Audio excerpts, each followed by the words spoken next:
the sort of fans' expectation for Charlton for next year? You know, Nathan Jones is there. He's going to be ready to take this team and hopefully stay up. But I'm sure there's ambition there to maybe a little bit do even better than that. What's the expectations? I think so. Like Nathan Jones isn't the type of manager that's just going to go, oh yeah, cool, we've been promoted, we'll finish fourth from bottom and that's fine. I don't think he's ever going to be like that. He certainly wasn't like that last season. I think you could tell that he drilled into the players that belief.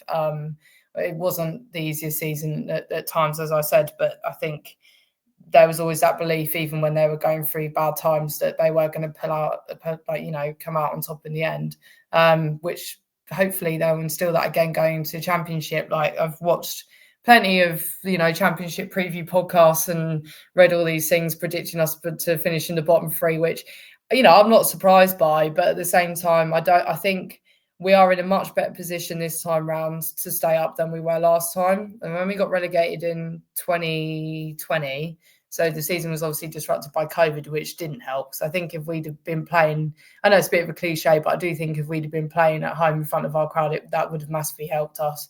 But we actually only went down on the final day on goal difference because Barnsley beat Brentford, which was completely not what anyone expected. So thanks for that, Barnsley. So I'm thinking about it 5 years later. But yeah, once we'd been relegated, you know, that the fact that we only went down on goal difference when the people we were owned by last time, who own the football inside, they were actually annoyed that we'd got promoted because it meant that the wages went up. So that tells you what sort of situation we were in terms of recruitment when we went up last time. So this is when Lee Bowyer was manager. So he was bringing in loans, people on frees.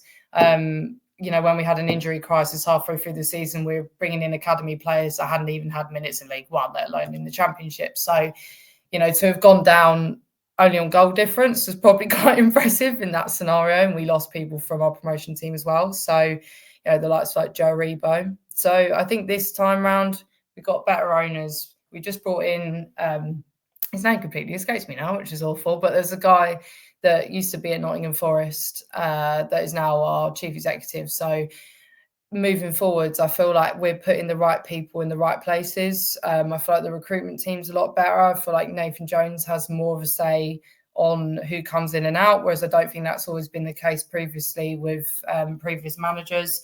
So I just think we are, and we've already spent money this transfer window, so we are in a good position. There's still more that we can do in terms of bringing people in. I think our squad at the moment, if I'm looking at it on paper, it says bottom half champ, top half League One, which is fine, but you want to solidify it as a Championship side really in the ideal. So there's still a few more additions to make, but I think this season, you know, I mean, I will be happy as long as we don't have to go back down to League One, however that looks.